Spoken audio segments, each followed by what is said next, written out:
It is indeed a pleasure to have this privilege to play here for you. We intend to give you a very fine program, so just settle back, relax, and enjoy the moment.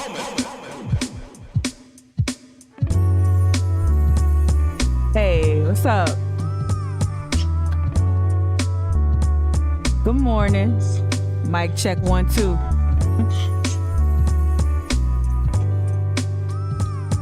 How y'all feeling? Yeah. Back like I never left. And I'm happy. I'm happy. Oh God, I got my cell phone on. I'm on Facebook. Good morning, Facebook. Good morning, y'all. Hey, Whiskey Neat. Good morning. Yeah, if you're on Facebook, holler at me in the chat. I really appreciate the Facebook fam. Good morning, Brandy.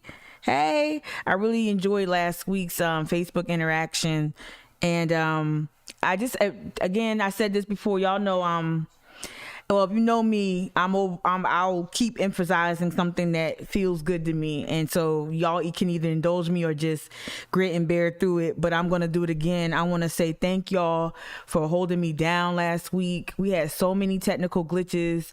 I got on Instagram yesterday trying to kind of get back on the horse, so to speak, and had a glitch over there on Instagram Live again.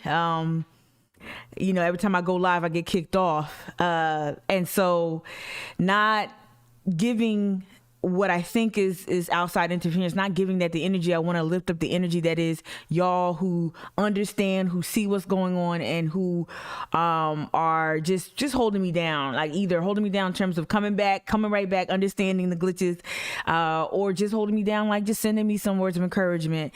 And just because I'm looking at the chat, we do have a sponsor that's not a sponsor. Speaking of hold me down, today's live stream is brought to you by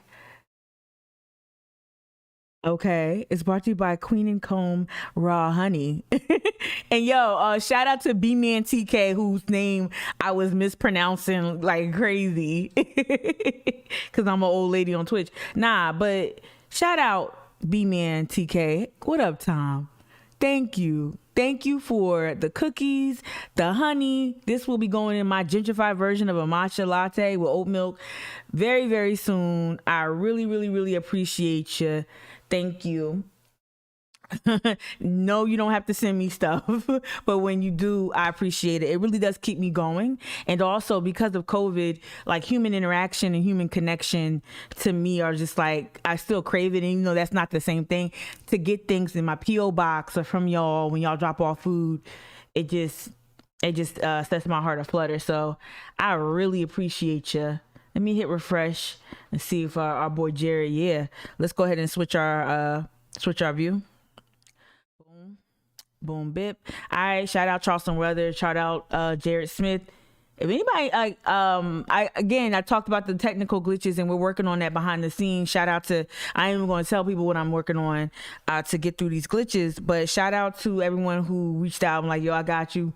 Somebody said that Jared Smith from Charleston Weather. Somebody said Jared might be a person to reach out to. So Jared, if you're listening, I don't know, you probably minding your business over there, nonpartisan Twitter and nonpartisan part of the web. If you're listening, the homie could use some cybersecurity help for sure.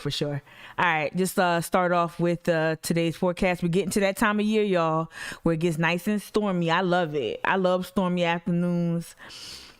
A little humidity. Well, I don't love all that, but okay, we're getting there though. June 1st is right around the corner. June 1st is hurricane season. Yeah. All right. So start getting prepared now. Don't wait. Right.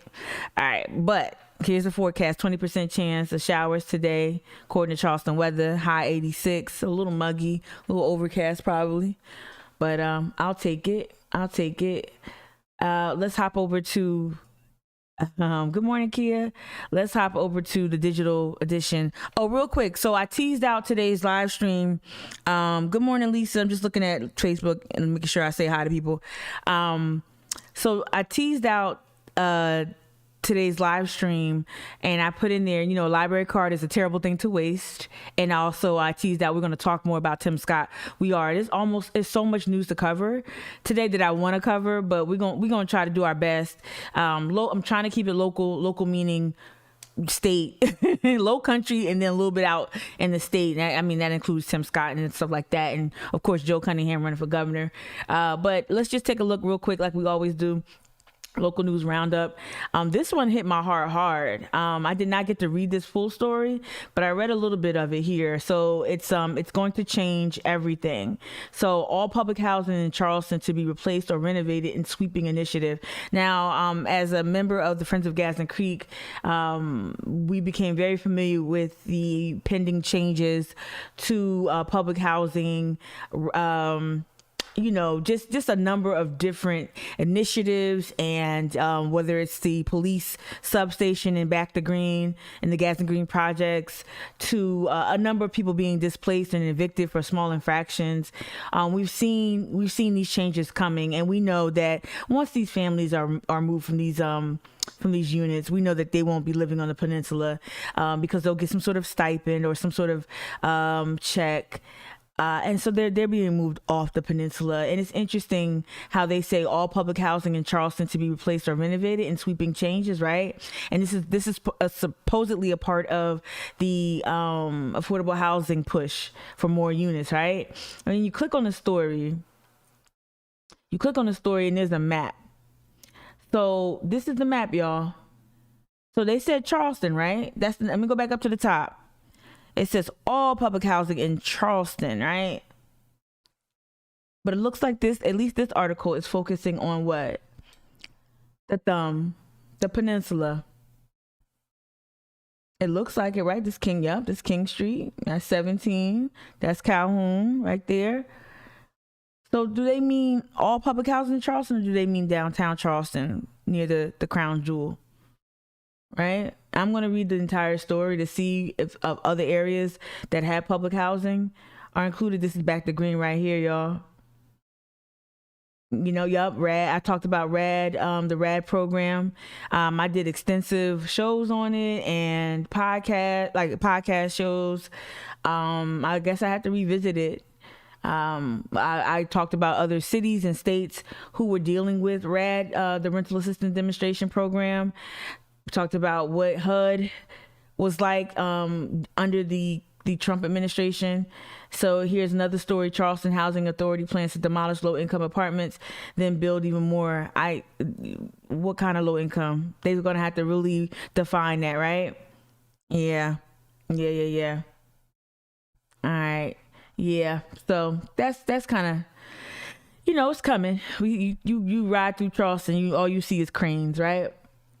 Some other highlights. South Carolina starts a week with 456 new confirmed coronavirus cases. South Carolina bill aims to educate voters on how legislators draw their own voting lines. Lord have mercy. College of Charleston COVID-19 vaccine clinic draws eager students. So students want the shot. So that's good to hear. Right? Oh boy, look at this. I didn't even catch this story. Oh, we got to. All right. This morning here, I'm looking at everything, making sure I'm still up and live, y'all. Last week got me shook. All right. So, yeah, pro-Trump attorney Lynn Wood draws hundreds. Michael Flynn to Ladson bar for... Wow. Michael Flynn to Ladson bar in Biff... Y'all didn't tell me this. I'm going to get loud. Y'all... Wait, was Michael Flynn here? Lord. Oh, Bikers for Trump. So again, this is what I was mentioning last week, right? The GOP, like y'all don't. It's a rat. It's a rat. It's a Trump party. And you can thank Lindsey Graham. I will say this: Tim Scott went on Face the Nation. We're gonna get into his clip there, but Tim Scott got on Face the Nation. He did say that he did confirm. He did make a declarative statement stating that he believes that Joe Biden was elected legally. And, so this is interesting to see if Tim Scott faces some pushback for saying that, no, he thinks that Biden won the election fair and square. We'll see. Right. But this is interesting. This is interesting. Linwood. Wow. So Linwood delivers a speech. Hundreds of people at a Bikers for Trump rally at the Honky Tonk Saloon. Where the fuck is this? In Lansing? May 2nd. Yesterday. What is challenging incumbent SC GOP chairman Drew McKissick? I ain't mad to watch this. Go ahead and implode. And I heard this from one of the shows. It's going to be short-term wins. I don't doubt it. Like, there are going to be some short-term wins, but this is going to really, like, this set the whole party. This is what they get. This is what they get for playing footsie with the Tea Party. This is what you get when you don't control that shit and you welcome the crazy, you welcome the explicit racism, you welcome the explicit birtherism, you welcome the explicit like nuttiness of the Tea Party. You allowed that to be seen as cogent political strategy, and this is the fruit from that tree, that rotten ass tree. So that's the digital edition of the Post and Courier. Let's take a look at the front page of the Post and Courier. Yeah, that's interesting. I don't know why this looks like this. Let me do a full screen. This the front page, y'all. I know what I gotta do. Let me reduce it a little bit. Boom, boom. I think it still looks nutty. All right. So let's take a look at the front print. Now, there's something going on with their stuff. All right, shoring up public housing. So again, that public housing story is smack dab in the middle of the paper. I really encourage you to read it, but we're gonna make sure I'm gonna start practicing what I preach in terms of my library card. So I got that tab open. Record lottery sales linked to stimulus checks. That's an interesting story. Is that really worth the front page? Copying nature to fight folly erosion.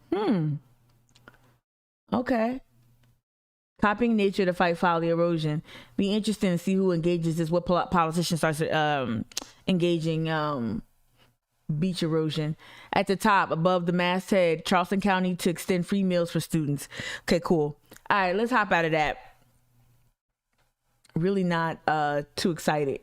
So let's hop into some interesting news. I think there's been some really sound reporting over the weekend about Joe Cunningham. These are not recent stories here, but what it did was it sent me on a little journey, right? To use my library card. As I told you before, y'all, a library card is a terrible thing to waste. So what I did was, well, let me look at the chat. I'm so sorry, y'all. First time you're hearing what? Oh, about the housing? Oh, bikers for rump. It did look like that. He did look like he was covering it. That was funny. All right. Thanks, Twitch. Shout out Twitch peeps. Good morning, Christy Taylor. If you're still watching. Hey, Angela. Good morning, sis. If you're still watching, good morning, sis. Good morning over there in Illinois. But yeah, so I said, I'm always telling y'all to use your library card, but I'm going to start trying to use it more and more on the Twitch stream because it's important to access the news, especially the state newspaper. The state newspaper puts everything behind a paywall. So I did that, right? I wanted to look at the reporting around Joe Cunningham, and I read this article this morning. This is from the 29th, though, right? So this is on Thursday. So Joe Cunningham gets off to a fast fundraising start after launching a governor bid. Now, this is Post and Courier. This is Jamie Lovegrove. Highly recommend you read this. So he got about near half a milli. Compare that to a similar time period to McMaster. Right here, we have 373,100,000, right? So, but that don't mean nothing. And it is interesting because there's an operative here that I think works for McMaster. Yeah, right. Yeah, right here. Yeah, McMaster campaign strategist Tim Pearson responded that the 2020 cycle made it very clear that liberals can't buy elections in South Carolina, right? All right. And it goes on to say, and so just as Joe Cunningham, Jamie Harrison, and Democratic office holders across the state got crushed last November, Cunningham can raise whatever he wants. It won't change the end results. Right. Absolutely. I think that's a very, very sobering but real statement. And so I think that's why this whole thing, the brewery launch with the all the dates around the state and him going out and glad handing and the brew, it really doesn't get me excited, right? It doesn't, and then the fundraising doesn't get me excited either. I tell you one thing, them other two better hurry up I'm telling you.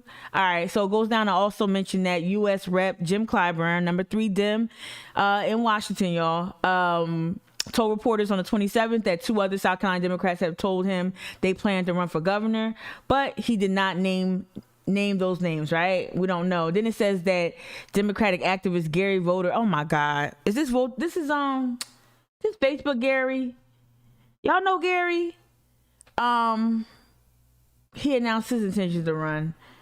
That's exactly what we need. Well, let me not, because I don't know if that's not Facebook Gary, then I don't want to misspeak. Yeah. So just use your library card and take a look. I would take a look at the state's reporting on Joe Cunningham. Let me see if I can go back. Yeah.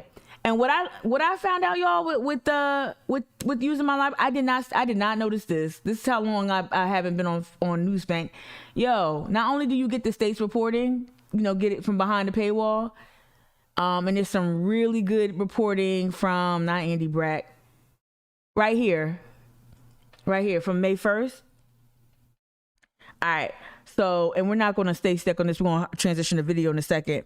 But there's some really good reporting right here. Again, Caitlin Bird, Mayan Schechter, right?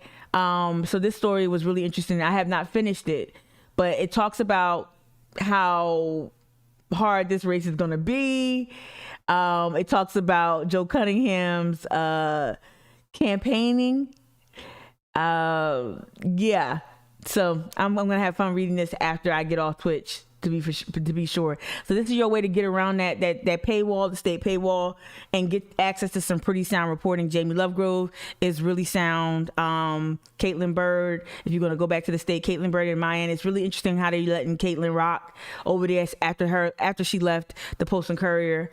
Yeah, so I'm interested in reading women who cover politics. That's something that I think outside of Jennifer Prey on Black Pain, Barry Hawes, I think and I don't know how they trot her out. It's so interesting how they trot Jennifer out. I know she got a Pulitzer, but they trotted her out for the Nancy Mace story, which is like the big guns, right? Her and Thomas Novelli, big guns. They got them flued out to DC to cover Nancy Mace and all that other stuff. I want to read some hard scrabble politics journalism, especially people who've been on the beat for a minute. Mayan's been on the beat for a hot minute. Caitlin's been on the beat, thugging it out for a minute too. So that's what I wanted to. Good morning, Chad, if you're there watching. Good morning. All right, so yeah, get out that library card, start accessing some of this really sound reporting, especially when it comes to like the not so favorable, the critical, or I guess the more honest reporting on Joe Cunningham's campaign. Shout out to the homie Phil Dudley. Shout out to my homie Phil Dudley, who is no longer in South Carolina. Shout out to his wife Katie, friend to the show, friend of Mic'd Up. They over in California, but Phil hit me up, and me and Phil got to really walk through. He's now a Democratic operative in Los Angeles, in that area, but we got to talk it up and chop it up about the state of South Carolina politics, and it was a really interesting discussion. And without betraying too many confidences, one thing I think this is okay to mention on Mic'd Up is that, when it comes to Cunningham, again, my job and what I'm trying to do is make him better, and hopefully encourage y'all to make him better by pushing him at live events, by pushing him on the campaign trail, right? By pushing his surrogates, right, to be better, and also by wanting to welcome a primary candidate or two, right? I think that's also helpful as well. Not being afraid of that, right? So that's how I feel. But one thing that Phil and I talked about was that how there might be certain things that hurt him, and how a Democrat running for governor in South Carolina, you have to be damn near perfect, right? And so we know there's a little chatter in his personal life stuff going on, and I'm not really getting into that, right? There's chatter with his personal life going on, and how that's really about to hurt you. Now, if you're a Republican, you can go on the Appalachian Trail, trick off on your wife, come back, maybe get kicked out of being a governor, but come back and become a congressman. If you're a Republican, you can fail upwards for generations, and then play yourself outside of Arby's talking about where's the beef. Yeah, but when you're a Democrat, there's no margin for error at all. So can Joe really, can he close the gap? Can he make any headway? And I know he's gonna do that both sides and reach across the aisle. And when the Klan came to my hometown, we didn't do nothing, and let the Klan be the Klan, and we ain't gonna do nothing. I know he's gonna, that unoffensive style. I think he thinks that that's a strategy. It's not a strategy. It's actually just like a if anything, an attempt at harm reduction. It's not a thoughtful strategy. So it'd be interesting. Y'all keep him honest, make him better. All right, let's get into Tim Scott. Let me hop up to a video I know ain't got no ads because I can't. We're gonna get to some local news too. But I was watching Face the Nation yesterday, and it was a whole bunch of bullshit. I'm not gonna play the whole clip, but let's just get into it because Tim is getting on my nerves. Okay, just getting on my damn nerves.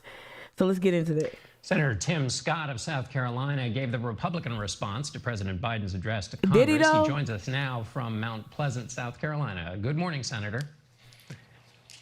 Good morning, John. I hope Real quick. So we also know with Tim Scott, he didn't do too good. He ain't kill it. He had a couple of assignments. I think the assignment was turned in incomplete. It was turned in on time, but it was incomplete. You know what I mean? So this is his attempt to not just rebound from that, but to also just kind of continue to flesh out some of the thoughts I think he touched on. And also too, Tim Scott has now positioned himself, and the party has allowed this, right? And Mitch McConnell and the Liz Cheney's attempts to take the party back from the Trump faction, which they won't be successful at doing because you done made a deal with the devil and this is what you got to deal with. But in their attempts to trot out a Tim Scott to help take back the party, they have to give this man more platform to speak on things and to lead this conversation, especially lead this conversation around police reform, whatever that means, right? you're doing well.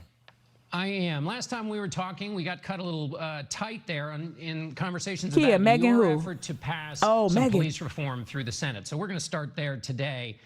When we talked, it was in the summer. You were pessimistic. You have recently said you are optimistic about the course of negotiations. What gives you that optimism?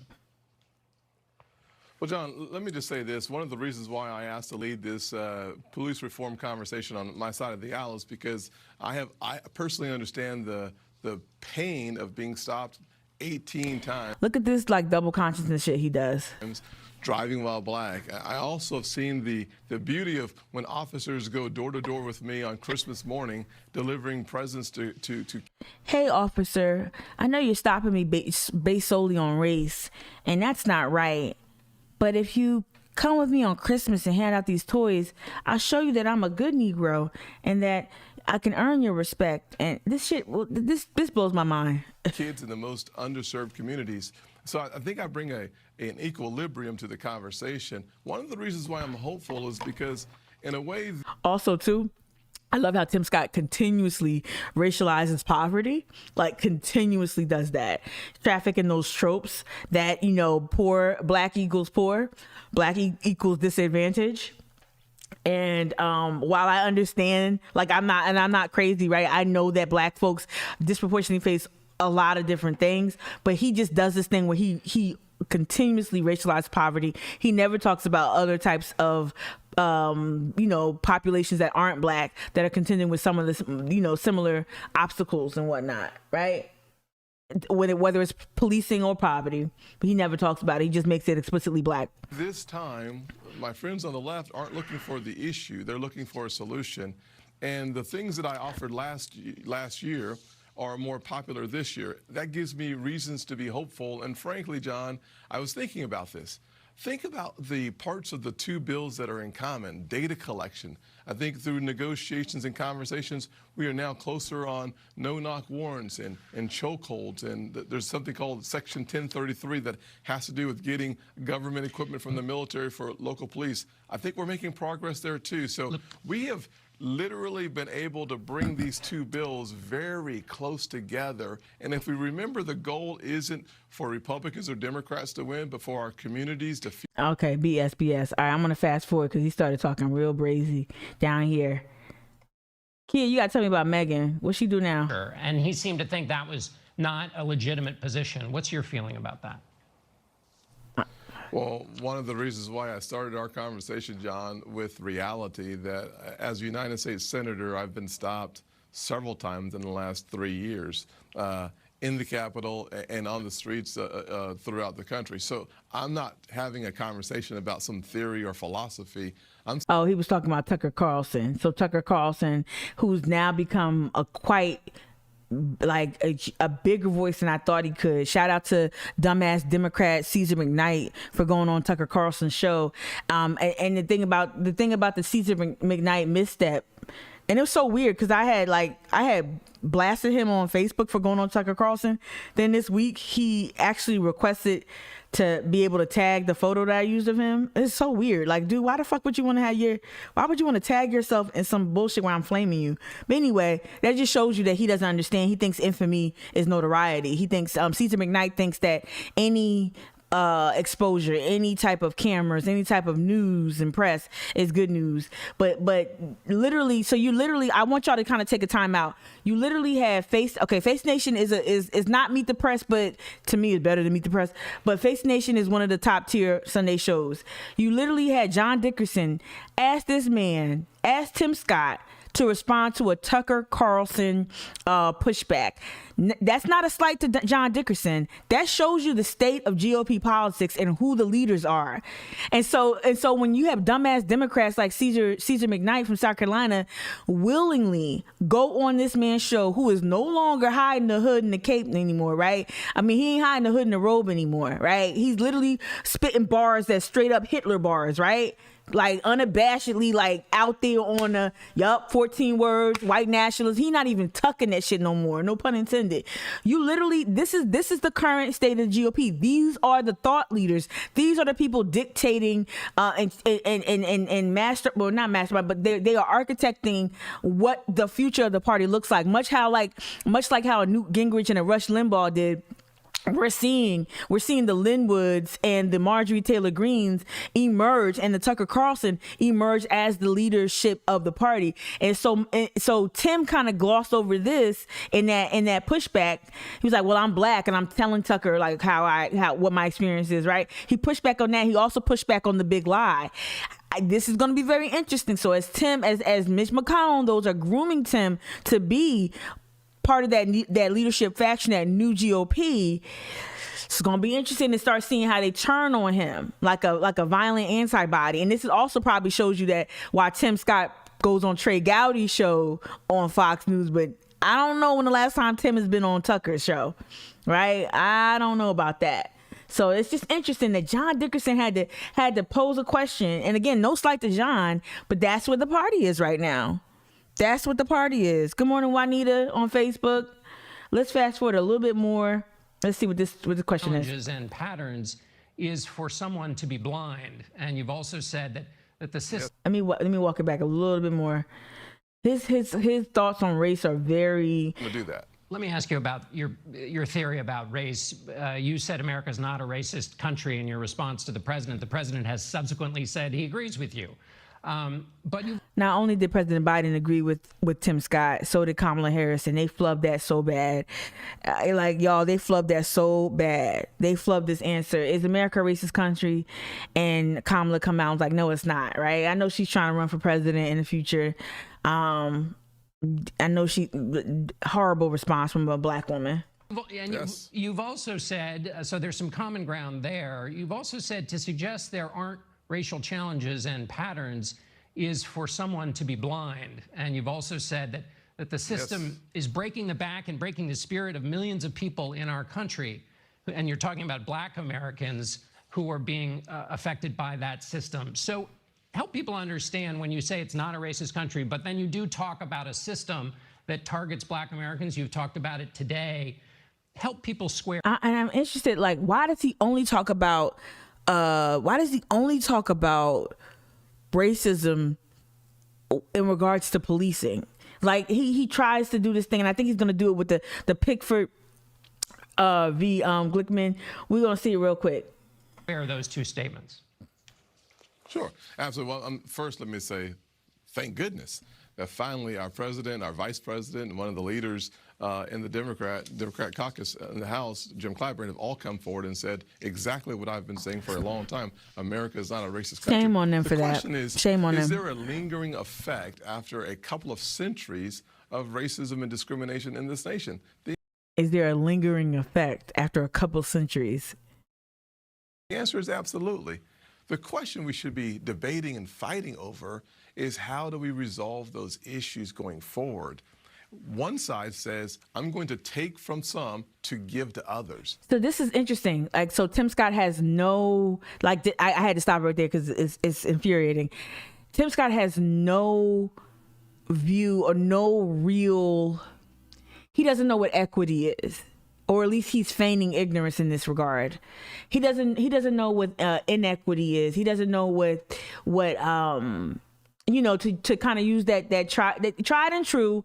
I don't have it pulled up, but y'all know that, like, if you go to REI training and whatnot, and they have the three people looking over a fence, and one person's given like a box to look over the fence, and different, like, and then also maybe that cartoon of the black woman, and it was a black woman racing a white man at a starting block, but her path to the finish line has all these different obstacles like barbed wire and gators, and she has like a ball and chain on her ankle, right? Like, in terms of like where we started. So as black people, as people of color in this country, where we start from, right, is a huge problem, and no one has worked to right that. You just taking the laws out, taking Jim Crow laws off the book, so to speak, right? You just taking white only off bathrooms, you desegregating schools, you just removing the barriers doesn't get me to the finish line quicker or in a fair fashion. And it's just so weird how he thinks that righting those wrongs or repairing that, reparations, right? He's literally making our argument against reparations. He's trying to frame this as being discrimination. And that's why he keeps saying that wokeism is discrimination. I've never seen a black man at this height do this type of fucking dance where you're literally making an argument against repairing your community. It's almost, this is very, very interesting how much he really, really refuses to repair harms and thinks that, you can just remove the barrier and then you have no excuses, right? Same facade on Twitch, you said Biden and Harris are avoiding culpability, accountability for racism. Yep, like a Republican for sure. Kia, you said Biden and Harris really disappointed me last week. Yeah, with those comments. And very much so. And Clyburn. But we know what time it is with the corporate Dems. We know what time it is with these centrists. Fighting bigotry with bigotry is hypocrisy. It just doesn't work. And I'm so glad John Dickerson is a true G, because he pushes back. How the fuck is reparations or reparative legislation? How is that bigoted? How? And where's all this energy and smoke for corporations that receive so much unearned money and kickbacks and tax breaks? Corporations, you can make a justification, you can make an argument, Tim, for that, but you can't understand how generations upon generations upon generations of inequity can yield, like, can set folks back significantly economically, from education. I just don't understand what he's doing. Like, it's so intellectually dishonest. The second, our side, what I've suggested is, let's expand opportunity and make sure that we are fully equipped for the challenges of the future. One of the reasons why we have fought for and won the highest level of funding for historically black colleges, Republicans leading that fight, is because I understand that if I can level the playing field in education, we will actually see human flourishing like we've never seen before. I honestly think this is what Booker T. Washington would sound like if Booker T. Washington was around. This, like, they're like, no disrespect, but there's some things that when you read more about Booker T. Washington, you can't earn and educate your way out of some of these ills. Like, that's not true. That's not true. Y'all don't even know how much discrimination I faced on some real small bullshit, but that had consequences that just changed the whole trajectory of my life. I mean, getting fired from a job for having a license that was different from my address in college at that, right? just being dismissed from opportunities, not considered for opportunities, and it changes your whole. And this is the young girl who put herself through college, a young woman at the time, who didn't come from poverty, solid middle class upbringing, right? Went to a 4-year school, did all the right things, and still had to really fight hard to get to just a little bit of I don't know, just to get to the little bit of achievements and stuff like that. This is really weird how he does this. Focus our attention in healthcare, as we have on sickle cell anemia or on opportunity zones for bringing resources into poor communities. Opportunity zones. What we have seen, which is the unemployment rates hitting all-time lows for African Americans, Hispanics, 70-year low for women. Those things actually matter, John. Yeah, but when you say one side is talking about taking from one side to the other, I mean, check them, John. This is, people pay taxes, and there's an argument that the taxes that are paid should go to communities that we've seen, especially under COVID-19, have been disproportionately affected, and that's laid bare a lot of the inequities. So you're not saying that making sure that there's money that goes to those black communities is a bad thing. Well, John, let me say it differently. When you pass a COVID package with $2 trillion of spending, and in your package you hide in there, if you are a black farmer, we will give you resources, but if you are a white farmer, you're excluded from those same resources. That's taken. Yes, Tim.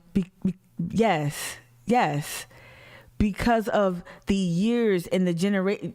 How many times have I tried it out on Instagram, y'all? Tried it out, my favorite MLK quote. Right? I'm about to play it again. I'm just about to play it again. Right? If he wants to be so intellectually dishonest, white folks, y'all not gonna benefit from this right now. This is specifically for this group of people because of how egregious the crimes against these people were. I'm gonna see if I can find some things I want y'all to try to listen to that really lets you it tears your heart when you learn more about what happened to black farmers and how they literally died because of the blatant discrimination that they faced because they were black. Think about this. Black farmers are still considered, because if their crops don't flourish, are considered lazy. Mind you, who raised King Cotton? Who brought the technology over from Africa to cultivate crops like rice, right? Like, who was tending to these fields? But until we got free, when we became free, and y'all try to make us sharecroppers and tell us, oh, we were lazy, we don't know how to manage a farm. That's why your farms are failing. Even though we come from generation of folks who have tended to my mama picked tobacco, my daddy picked sweet potatoes and shit like that, right? Tobacco and cotton and shit. Not my great grandmother. My fucking parents did that shit, right?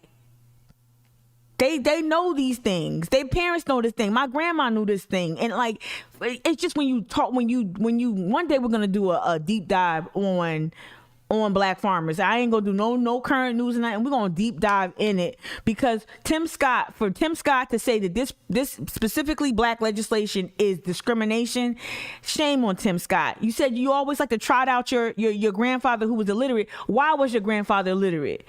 I would guess to think that maybe he had to drop out of school early and start working in them damn fields where he didn't get paid for his labor, not adequately, nor did his mother and his father. I would venture to say that's what happened. Your grandfather didn't just not want to read. Probably the same as it is for a lot of my relatives who could not read, who could not finish school, who could not finish but the 8th grade or had to drop out in high school to take on full-time jobs and support, impoverished families. That shit pisses me off. B-Man TK, you say white farmers are one of the most subsidized groups of people in the country. The USDA has been excluding black people from those subsidies from day one. Couldn't have said it better. And I'm gonna listen to you because I know you know your thing. Matter of fact, we're gonna stop that, right? Because we already know the shenanigans, right? And I'm going to, let me see if I can pull it up. My favorite quote. I'm just gonna play it again. So those farmers. This was like one of his last speeches. I trot this out every year since people want to quote King, but don't want to quote when he talks about that reparations. At the very same time that America refused to give the Negro any land, through an act of Congress, our government was giving away millions of acres of land in the West and the Midwest, which meant that it was willing to undergird its white peasants from Europe with an economic floor. But not only did they give the land, they built land-grant colleges with government money to teach them how to farm. Not only that, they provided county agents to further their expertise in farming. Not only that, they provided low interest rates in order that they could mechanize their farms. Not only that, today many of these people are receiving millions of dollars in federal subsidies not to farm. And they are the very people telling the black man that he ought to lift himself by his own bootstraps. Tim Scott. And this is what we are faced with. And this is the reality. Now, when we come to Washington, in this campaign, we are coming to get our check. He talking about reparations, y'all. Period. So when Tim Scott fixes his face to sit up there and talk about, oh well, you know, and because he goes on to talk about, well, we settled this with the Pickford case, with the settlement. The Pickford case wasn't shit. The Pickford case wasn't shit. Matter of fact, years ago,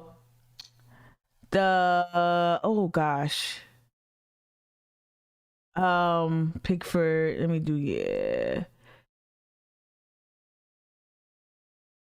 So this was settled under Obama, right? God, I wanted to, I know what it was.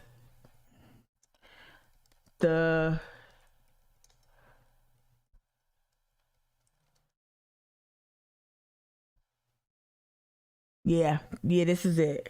So I'm gonna invite y'all to go to, shout out to The Reveal. This is really good journalism. I enjoy listening to this on NPR. But go to The Reveal podcast and put in Pickford v. Glickman. That's a landmark case, right? So here it is, losing ground. So heartbreaking. This is a podcast, y'all. It's heartbreaking when you hear what happened to this black farmer. So that's the Reveal. There's one other podcast that will break your heart, and I'm not trying to, right? But the 1619 Project, when they launched, they had their podcast, and the podcast had 4 episodes, and I believe it was the latter 2.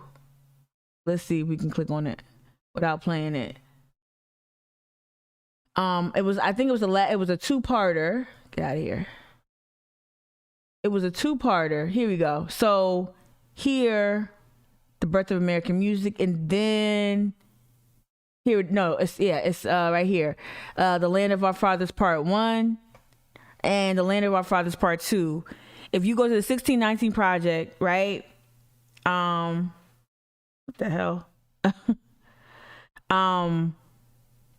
If you go to the 1619 Project, look up these 2 episodes here. It'll break your heart, and it'll really give you a deep dive. But first, go to Reveal. Go to this losing ground story. It's heartbreaking, and it shows you how crazy the disenfranchisement was, right? So the federal government paid out $2 billion as a result. But people it wasn't enough. I know billion sounds like a lot, but think about how many farmers that was supposed to cover. And so people like Tim Scott are telling you, oh no, we dealt with this already. This is a done deal. We done with this. And it's not. All right. So so I just want y'all to take a look at that Reveal, Losing Ground, and 1619 Project podcast from a couple years ago. I wanted to hit back over here. There's some sad news. I really don't even want to engage it, but I'm going to play this real quick. It's just really super sad news. Super sad. Now we begin tonight with a late-breaking update in the murder case of a Richland County teenager. Tonight, Lexington deputies have arrested 18-year-old Travion Nelson. He is set to be charged with murder in connection with the shooting death of 15-year-old Sanai Amenhotep. He was taken into custody this evening near Batesburg, Leesville. Investigators say a minor female has also been arrested. She's being held at DJJ. Sanai went missing back on April 5th. Her body was found yesterday in a wooded area near Batesburg, Leesville. So far, a motive hasn't been given. That's a shame. That's a shame. I think I don't know. We begin tonight with a... Sorry, y'all. That's really sad. I didn't really want to spend... It's just sad. And it's sad that there were minors involved. It's sad there were men involved. Super duper sad. I'm going to hop over to local news here. I wish Evelyn was up because I would love to hear Evelyn's thoughts on... well, I'm not going to play it, but there's a human trafficking story. And I always welcome Evelyn's point of view on this because of her field of study and also her work in this area, her study in this area in terms of how we're framing, how we're discussing human trafficking here, how QAnon has come into this conversation as well. So that's something I'm going to dedicate a show to, I think, just to kind of, we have to reframe these conversations. So I don't know, Evelyn, if you watch this later or not, if you'd be willing to kind of have that conversation, just make some points, like just come with some bulleted points. I'd love to just have you just come and do a quick Zoom check-in about human trafficking and how we cover it here. But let's look at this Burke High School story real quick. I have no clue what it is. I just want to see what's going on. Burke High School staff members spent their Saturday visiting students. We're told they wanted to hear about anything students and their families are struggling with. That's the Gadsden Green Project. It's also a reminder that the school and district both support and want to help them. 2 staff members brought resources when they knocked on each door. They gave updates on the students' academic progress along with some goodies. We just really want them to know that they have the support of everyone here at our school and our district. We're hoping to motivate some students to come back in person. We hope to identify areas where we can help. Principal Cheryl Swinton says her staff wants to make sure all students have a successful end to the school year. That's super sweet. That's good to see. I don't know anything about the politics over at Burke, so if y'all know anything, y'all can educate me. But yeah, not quite sure. I think that was it there. And then I wanted to, let me see what this is. This was interesting too, right? So this was a story I stumbled across. News 13, this WBTW. Where is this at? What media market is this? But yeah, so this story popped up on my radar this morning. Families of black men killed by police meet with Senators Lindsey Graham and Tim Scott. We know that, like, I think on Friday we saw a lot of this happening. Yeah, this story was posted on the 29th, right? So that was Thursday. And we saw Crump. No thanks. We saw Crump, Ben Crump. I think Bakari Sellers was in there as well.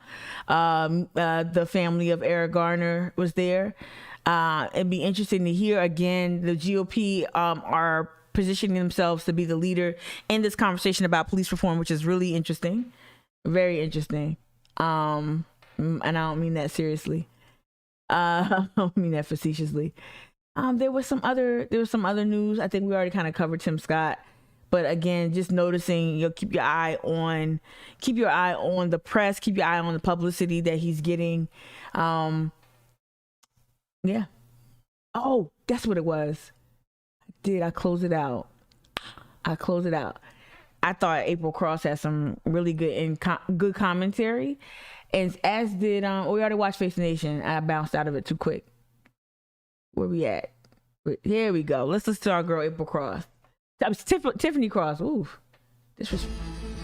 Can anyone name a political, social, or economic institution in America? That's Michael Harriet, y'all. Follow him on Twitter. Michael Harriet. Where widespread disparities and discrimination does not exist? Don't worry. I'll wait. Such a great question from my friend, The Roots' Michael Harriet, and I actually have an answer. the hollow institution that resides inside Republican Senator Tim Scott's head. No racism there, and apparently no sense either. This week, the sole black Republican in the Senate sounded a stone fool when he said this. Hear me clearly. America is not a racist country. Okay, let's be clear. Tim Scott does not represent any constituency other than the small number of sleepy, slow-witted sufferers of Stockholm Syndrome who get elevated to prominence for repeating a false narrative about this country that Black, makes white conservative nationalists. white people feel comfortable. Yep. Because when you speak in a That's exactly what it is, right? And it's interesting because you're going to see Joe Cunningham sound a lot like Tim Scott. And it's just all to make white people more comfortable. That's why you see these parents reduced to tears in places like St. Louis when discussing critical race theory. They don't even know what it is. And so it's like this refusal to talk openly and honestly about the vestiges of slavery, about systemic racism and how it rears its head. And so the people you see here, of course, they're all Trump sycophants, but they're also black white nationalists who knew and found out how profitable it is to betray your race, how profitable it is to traffic in nonsense, and also to peddle how profitable it is to peddle conspiracy theories and anti-black rhetoric. It's very profitable to do that. And also, especially with Candace Owens, all it is about agitation and start picking fights, and that's it. There's really nothing she stands for other than to fight against liberals and progressives. But uncomfortable truth, like Nicole Hannah-Jones, the party that Scott claims is not racist gets big mad and tries to silence you. Just this week, Senate Minority Leader Mitch McConnell asked Education Secretary Miguel Cardona to scrap teaching the 1619 Project in schools because it would reorient the view of American history. Lucky for McConnell, he has his own tap dancer to try and reorient the view of America for him. There were so many contradictions in the senator's speech that it was clear not even Scott believed the words he was speaking. Nope. I could go into great detail refuting each of his asinine points, but he did that for me. And moreover, a lesson I've learned: don't argue with people Harriet Tubman would have left behind. And sure, Tim Scott has spoken out about his encounters with law enforcement, and he co-sponsored the anti-lynching bill in the Senate. But there are two sides to every token.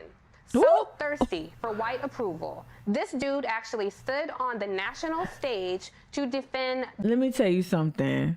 This is why my white followers, this is why y'all got to get you some black commentary. Y'all got to get off Rachel Maddow and all that and all the Chris's, right? And you got to get you some black women breaking your shit down, whether it's Joy Reid, and even get off MSNBC. But Tiffany, this shit right here, like, just get you some Tiffany Cross commentary. Get you some. I'm gonna start naming some that I really like on Twitter, because I'm telling you, if you ever want to know what's the pulse of like people who think critically about what we're going through. Now, granted, Tiffany again, MSNBC, and that comes with some stuff. It's just like, it's such. Now that we don't have Melissa, and now that we don't have Melissa Harris Perry like on and stuff like that, it's just it's so refreshing to get such a bold voice on weekend politics and punditry. The voter suppression law in Georgia, even though as of last month 361 bills were being introduced in 47 states to keep people who look like him out of the ballot box. Come on. The ability to shame the ancestors and appease the oppressors all in one speech, that's extreme. Though not quite like the domestic violent extremism that the Department of Homeland Security is investigating within its own ranks, mind you. But please, Senator, say more about how unracist the country is while you trot out that tired line about going from cotton to Congress to clown. Perhaps this was merely Senator Scott's audition to be Sam Jackson's understudy in the film Django, because as a descendant of the enslaved and damn near a daily survivor of institutional racism, I can assure you, the question, is America a racist country, is one that has been asked and answered many times over. Yet we still love America, not for what it was, but for what it could be. On this one, you're not only on the wrong side of the aisle, Senator Scott, but you're embarrassingly on the wrong side of history as well. Now, the flip... Hey, thanks for watching our YouTube channel. You should know that you can follow... Okay, we're good. We're good on racial. The flip side of that, too, is that, so in trying to critique Tim Scott, in responding, white folk, white liberals, that's why I don't fuck with y'all no more. Sorry, not sorry. But let me go to Twitter real quick, and then I'm gonna bounce off. I think I'm gonna bounce off my 8. Hey Justin, good morning. I'm gonna bounce off because I want to. Let's see. Da da da da da da. Let me see. Texas.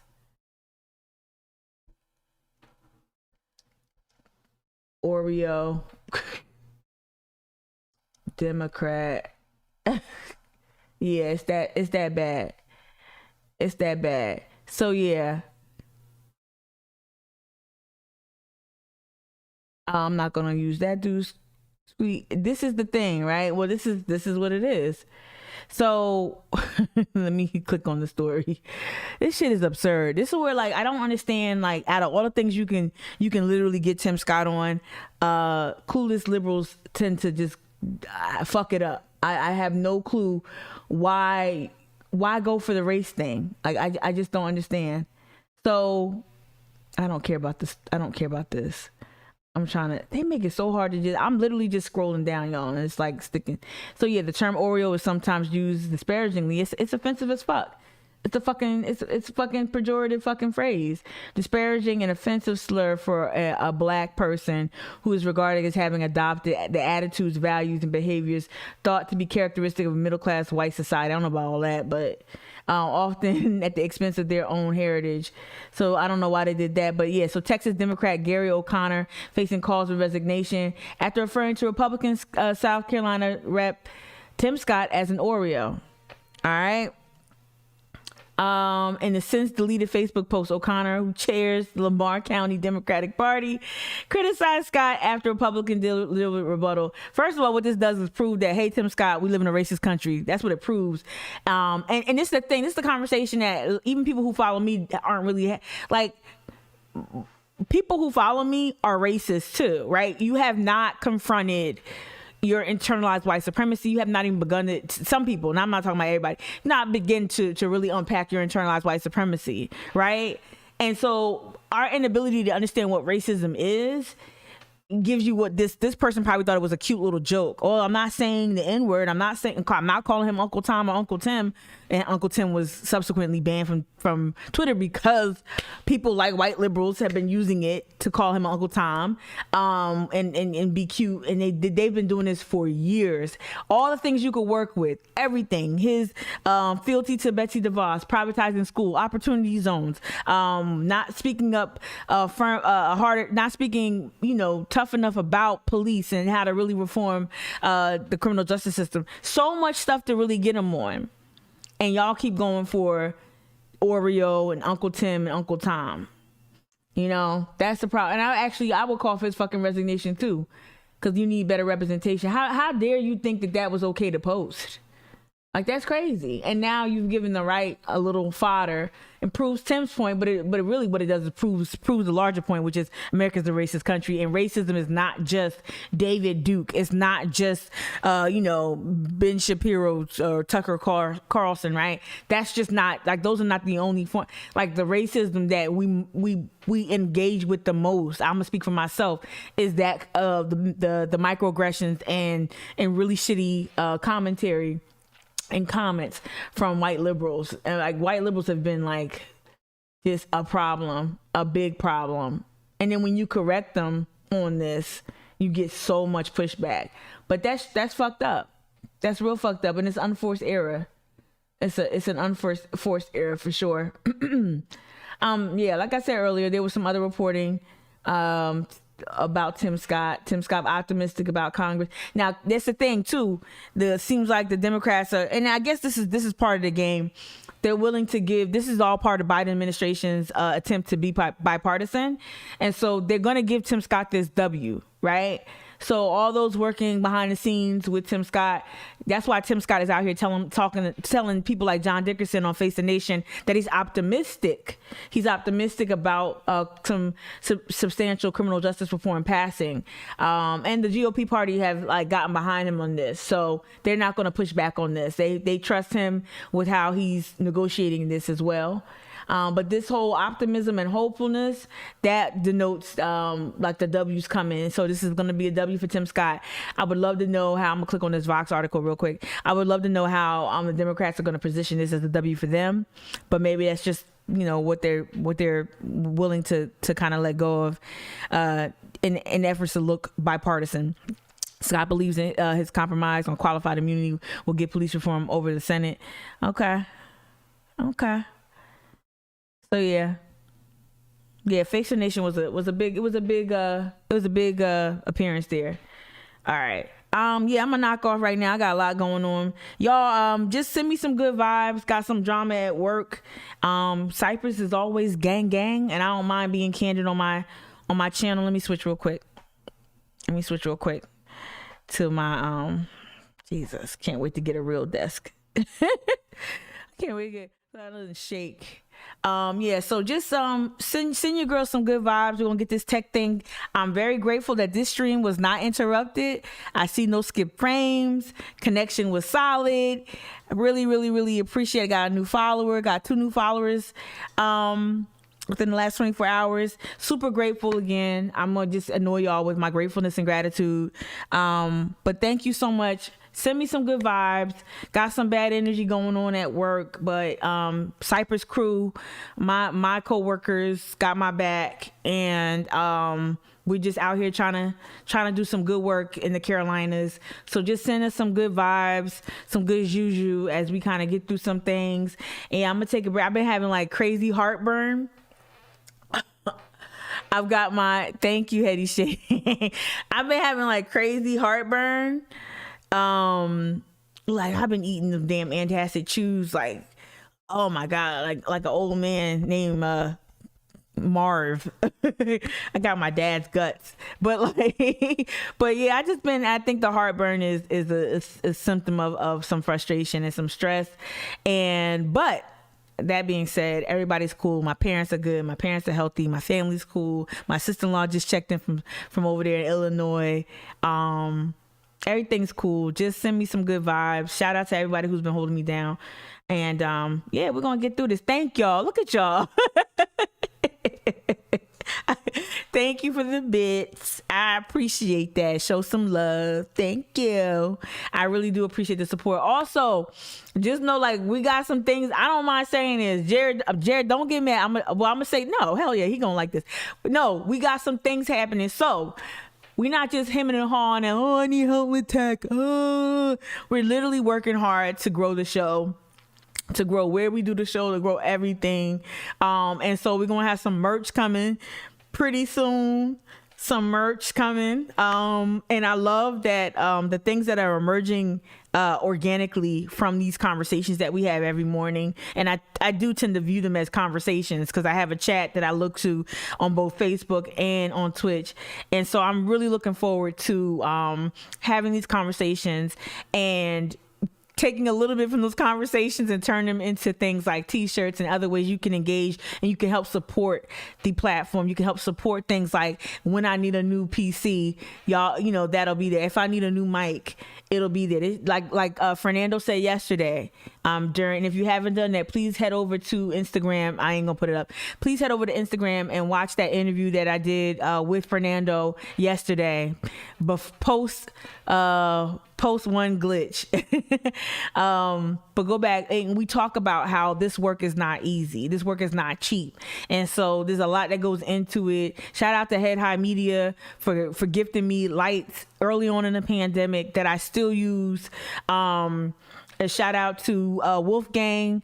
Y'all know Wolfgang is extraordinarily, I guess, engineer, producer. Wolfgang with his solid advice and consulting. Jared, of course, my DJ Jared, DJ Moldy Brain, for just always being there to take a look at what's going on with my computer and making sure that we're doing really great. So we're gonna just have some merch and some other exciting things so you guys can continue to support the show, support these conversations. I sound like a PBS, asking for donations, but no, you can always just, the links are in the links to Cash App and Cash App and all that. You can look at the show notes of the podcast, and you can also just go to Instagram and in the bio if you want to support. And if you've already been supporting, cool. But if you want to support, you can hit me up via Cash App, Venmo. Your support is really, really appreciated. So thank you. And I just pour back into the MailChimp, pour back into all the other bells and whistles, all the other apps and software I use to have interviews and to make this thing pop, right? So thank you so much. I appreciate y'all. I'm going to head out a little early. This is where we used to end at 8:30. So I'm going to give myself a little breathing room before work and meditate. And send me those good vibes at work, because shit is real. All right? But no weapon formed against me shall what? Get churchy. All right, love y'all. Take care.